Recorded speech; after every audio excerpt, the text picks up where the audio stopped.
grab game one on the road. That's the same thing the San Antonio Spurs did in that memorable win on Monday in Oklahoma City. Game two, more of the same. Just remarkable high-level basketball, back and forth, and look out!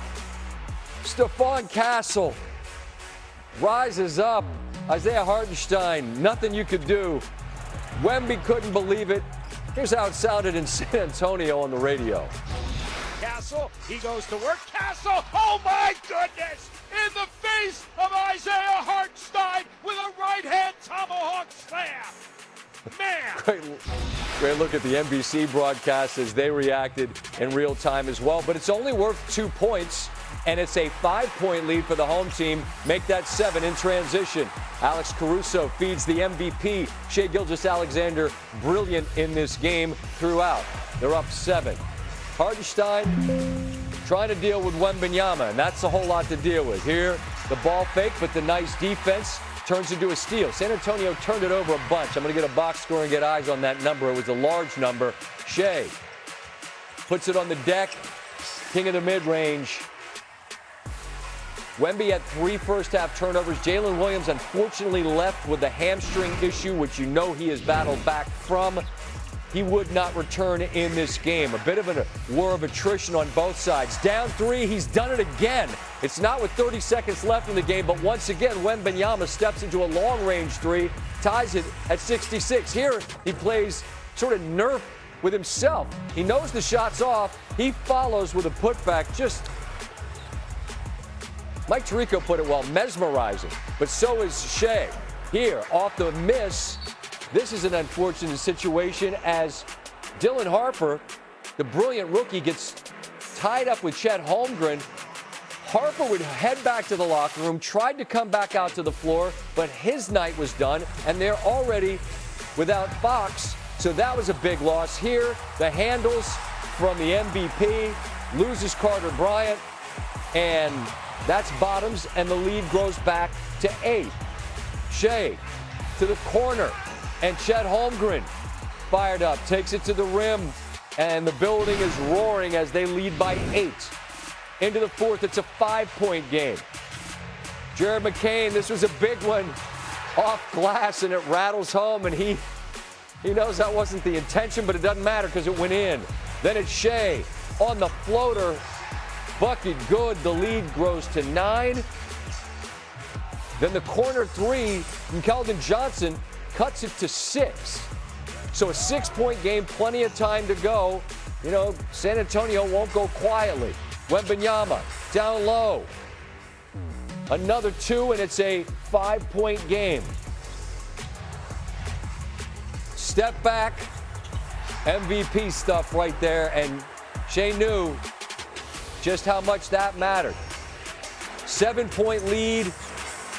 The threes were falling to keep San Antonio close, but now this game is basically a wrap as Shai, Caruso down the lane. Caruso's been great the first couple, 30 and 9 for Shai, and it's a 9-point victory as the Thunder improved to 9-1. They're the 4th defending champion this century to win 9 of their first 10 postseason games.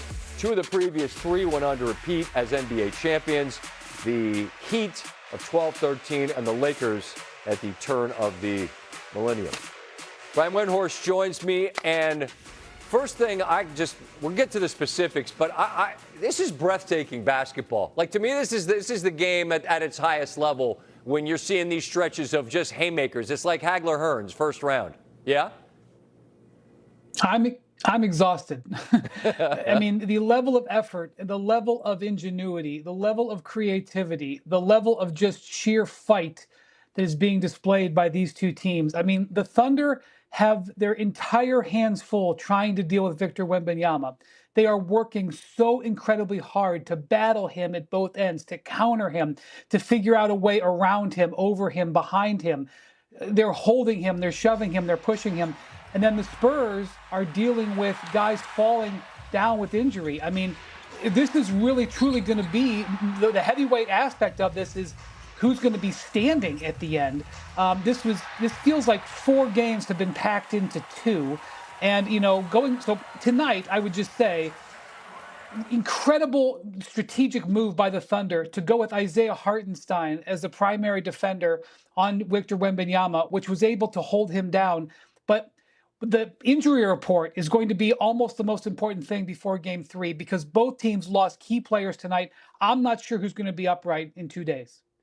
Well, obviously, and we showed it in the highlight, Williams, who came back in Game 1 after sitting with the hamstring issue. They hadn't needed him. That's a hell of a luxury, a player that talented that they didn't need to win all the games they already have.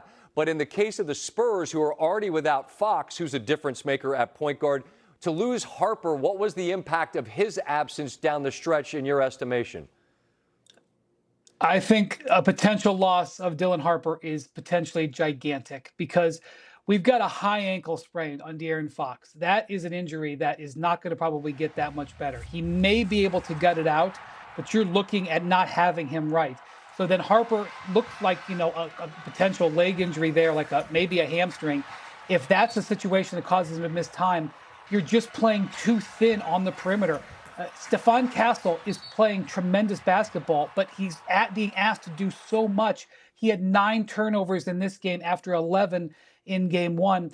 They're just running out of bodies on the perimeter here. They're asking so much of their guys. And then, Jalen Williams, if that's the hamstring again, that's his 4th hamstring injury this year. And then right at the end of the game, A.J. Mitchell, who's his de facto replacement, looks like he may have injured his quad. I mean, it's crazy what's going on. Yeah, it's, as I said when you joined me, incredible high-level basketball. We just hope that there's enough health on both sides to continue. And we'll continue this conversation in just a moment. I understand Chet Holmgren has the headphones on, so I'm going to welcome him to the show. I'll welcome Brian back in a minute. Chet, thanks for pal. Thanks for being here with me. We were just raving about the level of basketball, Chet. It's incredible what you two teams have brought to the table in these 2 games. You're living in the middle of it. How would you describe what's required to win a game, 1 game in this series so far? Yeah, SVP, first of all, Kay, good to see you. It's good to be on the show with you. But yeah, this is the basketball doesn't get better than this. These 2 great teams right here, and we saw it the last 2 games. It's been a fist fight back and forth all the way down the stretch. So we can't expect anything else for the rest of the series. We just got to keep punching. Alex Caruso explained to me last year when I asked him for some insight on Shea. He said he's not the most vocal leader. It's an example thing. What was the example from Shea in between Game 1 and then during Game 2 where he was brilliant? Is there a way to describe it, Chet? I think just the way that he carried himself. No matter what happens, he's going to continue to walk with confidence, come in, get his work in, suit, and I think it's good that the head of the snake kind of sets that tone. Well, and he, as I say, he was great tonight, and it feels like next man up. We were just talking to Brian Windhorst. I don't know how much you heard, but unfortunately we see Jalen leave again with the hamstring issue. You guys have had to play through